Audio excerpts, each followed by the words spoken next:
आप सभी का मेरे इस YouTube चैनल एके आनंद क्लास में हार्दिक स्वागत है। अगर आप मेरे इस चैनल पे नए हैं, कृपया मेरे चैनल को सब्सक्राइब कर दें और बेल आइकन दबा दें।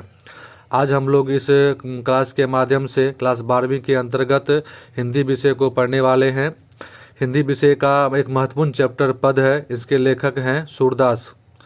हम लोग इसके पहले परिचय को जान लें। इनका जन्म 1478 ईस्वी को हुआ था। इनका जन्म 1478 ईस्वी को हुआ था। यह अनुमानित तिथि है। इनका जन्म 1478 हुआ था, यानी कि कवि सूरदास का जन्म जो था वह 1478 ईस्वी में हुआ था। इनकी मृत्यु जो थी 1583 ईस्वी में हो गई थी। इनकी मृत्यु 1583 ईस्वी में हो गई थी। इनके अगर जन्म स्थान की बात करें तो इनका जन्म स्थान दिल्ली के निकट एक जगह है, सीही नामक स्थान है। इस सीही नामक स्थान में इनका जन्म हुआ था। इनकी अगर हम लोग निवास स्थान की चर्चा करें तो ब्रज क्षेत्र में क्रमशः एक स्थान है गौघाट, वृंदावन एवं पारसोली गांव। ये इनका निवास स्थान माना गया है। इनकी अगर शिक्षा की बात करें तो ये स्वाध्याय द्वारा ज्ञानार्जन, यानी ये अपना स्वयं के द्वारा पढ़ते थे, यानी वो स्वयं अध्ययन करते थे। मतलब सेल्फ स्टडी के द्वारा ही इन्होंने ज्ञान अर्जन किया था। काव्य रचना करना एवं संगीत का विशद ज्ञान व अभ्यास, इन सब का इन्होंने शिक्षा लिया था। इनकी अगर अभिरुचि की बात करें तो पर्यटन करना, सत्संग करना, कृष्ण भक्ति करना एवं वैराग्य, इन सब में इनकी काफ़ी इंटरेस्ट है। इनकी गुरु की बात करें तो महाप्रभु वल्लभाचार्य इनके गुरु थे। महाप्रभु वल्लभाचार्य इनके गुरु थे। शुद्धाद्वैतवाद एवं पुष्टि मार्ग की भक्ति साधना के प्रवर्तक महाप्रभु वल्लभाचार्य को माना जाता है। यानी कि पुष्टि मार्ग की भक्ति साधना के प्रवर्तक महाप्रभु वल्लभाचार्य को माना जाता है। और महाप्रभु वल्लभाचार्य ही जो थे कवि सूरदास के गुरु थे। इसके दीक्षा काल की बात करें तो 1509 ईस्वी से लेकर 1510 ईस्वी में इनका दीक्षा काल माना जाता है। यानी कवि जो थे सूरदास जो थे 1509 ईस्वी में इनके गुरु जो थे महाप्रभु वल्लभाचार्य, उनसे इन्होंने दीक्षा प्राप्त ली थी, अर्थात ज्ञान प्राप्त किए थे। विशेष में है कि ये जन्म से अंधे थे। ये इनका जन्म से ही ये अंधे थे, इसलिए इसका नाम सूरदास ही पड़ा था। ये काफ़ी विनम्र भाषा थे, काफ़ी मधुर वाणी इनकी थी। इनकी कृतियाँ की अगर बात किया जाए तो सूर सागर हो गया, साहित्य लहरी हो गया, राधा रस केली, सूर सारावली, ये इनकी प्रमुख कृतियाँ हैं। तो सूर सागर जो था इनका काफ़ी फेमस कृतियाँ था, यानी सूर सागर के द्वारा ही कवि को विश्व प्रसिद्धि मिली, इनकी पहचान हुई। आइए अब हम लोग इनके अर्थ को समझने का प्रयास करते हैं। इनका पहला सेंटेंस है, जागिए ब्रजराज कुंवर कवल कुसुम खिले। जागिए ब्रजराज कुंवर कवल कुसुम खिले। सबसे पहले हम लोग इसके अर्थ को समझ लेते हैं। यहाँ एक शब्द आया है ब्रजराज। इनका अर्थ होता है ब्रज के राजा। ब्रज का मतलब हो गया मथुरा, यानी के राजा, यानी कि ये मथुरा के राजा हो गए नंद। और सेकंड आया है कुंवर। कुंवर का मतलब होता है पुत्र, यानी कि नंद के पुत्र, यानी हो गए श्री कृष्ण जी, यानी कि ब्रजराज कुंवर का अर्थ हो गया श्री कृष्ण। ब्रजराज कुंवर का अर्थ हो गया श्री कृष्ण, हो गया इनका अर्थ। तो यहाँ पे कवि कह रहे हैं कि उनकी माँ जो है, यानी श्री कृष्ण की माँ जो है, उनका नाम होता है, आप लोग सबको पता होगा, यशोदा नाम है। और वे अपने पुत्र को कह रहे हैं कि श्री कृष्ण आप जो है अब जग जाइए, यानी कि अब सवेरा हो चुका है, अब आप जग जाइए। कवल कुसुम खिले, तो वो उनके लिए प्रूफ दे रहे हैं कि आपका जो है कमल के फूल जो हैं वो भी क्या हो चुके हैं, तो खिल चुके हैं, और अभी तक आप जो क्या हैं सो के नहीं जगे हैं। यहाँ पे जो है एक माँ का अपने पुत्र के प्रति अत्यधिक स्नेह को दर्शाया गया है। अब हम लोग इसके सेकेंड पंक्ति को देखते हैं। यहाँ पे कह रहे हैं कि कुमुद वृद्ध संकुचित भय भृंग लता भुरे। कुमुद का अर्थ होता है कमल की जाति का छोटा पौधा। वृंद का मतलब होता है समूह। भृंग का मतलब होता है भ्रमर। तो यहाँ पे यहाँ पे जो है कृष्ण की माँ कह रही है कि कमल की जाति का जो छोटा पौधा है वो भी क्या हो चुके हैं, वो भी खिल चुके हैं। भृंग लता बुरे, भृंग मतलब होता है भ्रमर। भ्रमर जो अर्थात होता है मूलत होता है भौरा। यानी कभी कह रहे हैं कि जो भौरा भी जो है वो क्या कर रहा है, फूल चूस कर क्या हो गए हैं, वो भी बाहर निकल गए हैं। तो यहाँ पर जो उसकी माँ जो है श्री कृष्ण को यह सबूत दे रहे हैं कि आप अभी तक सोए हुए हैं, लेकिन जो अन्य गतिविधि जो संसार की होती है वो शुरू हो चुकी है। तो इसलिए आप जो है श्री कृष्ण आप जल्दी से जागिए। चलिए हम लोग अब नेक्स्ट की ओर देखते हैं। नेक्स्ट में है तमुचर खग रोर सुनहु बोलत बनराई। तमुचर का अर्थ होता है मुर्गा, खग का अर्थ होता है पक्षी। तो यहाँ पे कृष्ण के माँ जो कह रही हैं कि जो तमुचर अर्थात क्या कहते हैं कि मुर्गा, खग का मतलब होता है पक्षी, कहता है कि मुर्गा भी सुबह होके क्या करने लगा है, तो बांग देना शुरू कर दिया है। मुर्गा भी सुबह क्या कर दिया है, तो बांग देना शुरू कर दिया है। जो पक्षी आपके हैं, पक्षी भी चहचहाना शुरू कर दिया है। और बोलत बनराई, यानी बनराई का अर्थ होता है पेड़ पौधे, यानी पेड़ पौधे भी हैं क्या हैं, वे भी खुशी से इधर उधर झूम रहे हैं। तो यहाँ पे उसकी माँ कह रही है कि कृष्ण जी को बता रही है कि जो पक्षी हो गए, कि पेड़ पौधे हो गए या तमुचर हो गए, वे सभी सब अपने कार्य में मस्त हो गए हैं। तो आप कब जगिएगा, आप अब जल्दी से जग जाइए। नेक्स्ट में कहता है, देखिए, रामती गो खड़कानी में बछरा हित धाई। रामती गो, तो कभी साहब उनको कह रहे हैं कि गो मतलब होता है गाय। गाय भी जो क्या कर रही है, अपने खलिहानी में क्या करनी है, तो रामना शुरू कर दी है। यानी वो संकेत दे रही है कि अब जो है सुबह हो चुका है। वो संकेत दे रही है कि अब सुबह हो चुका है, अब आप आसानी से जग जाइए।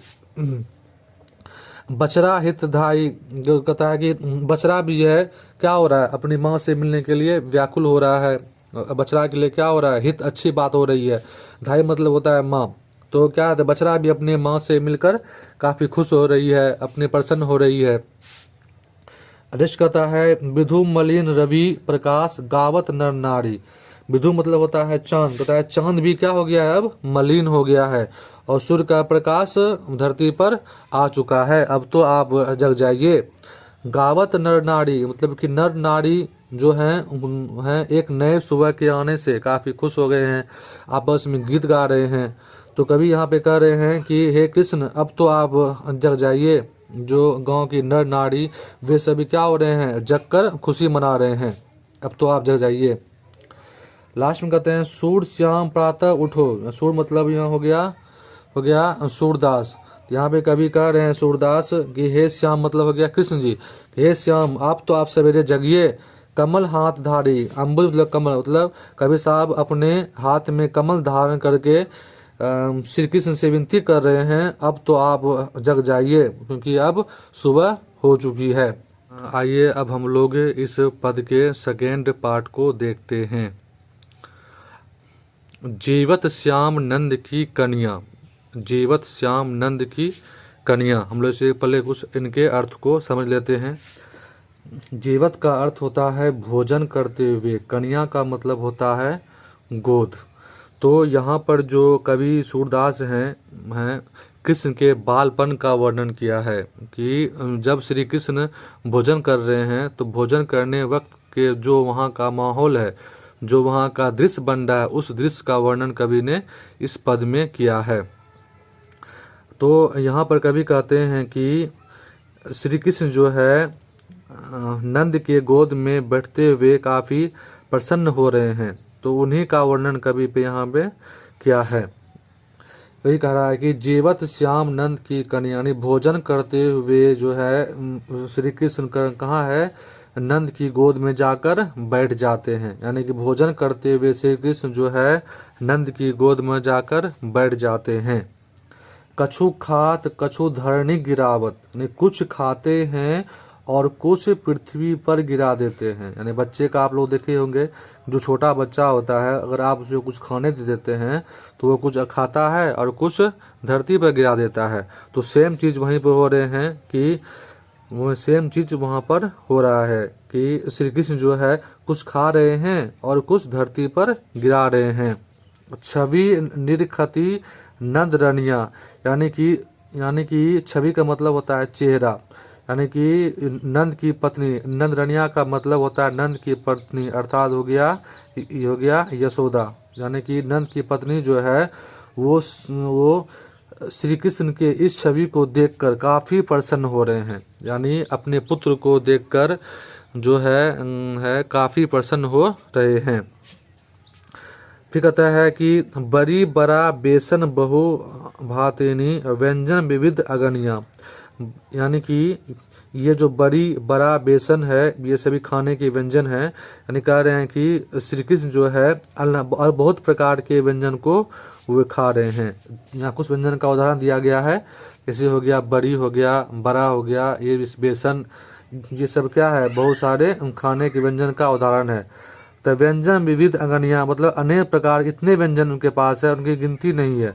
मतलब कि श्री कृष्ण जो है तरह तरह प्रकार के व्यंजन को खा रहे हैं, मतलब हाथ में ले लिए हैं, इधर उधर घूम रहे हैं, कभी अपने पिताजी की गोद में जाके बैठ जाते हैं, कभी आंगन में कुछ बड़ी गिरा देते हैं, कुछ बेसन गिरा देते हैं।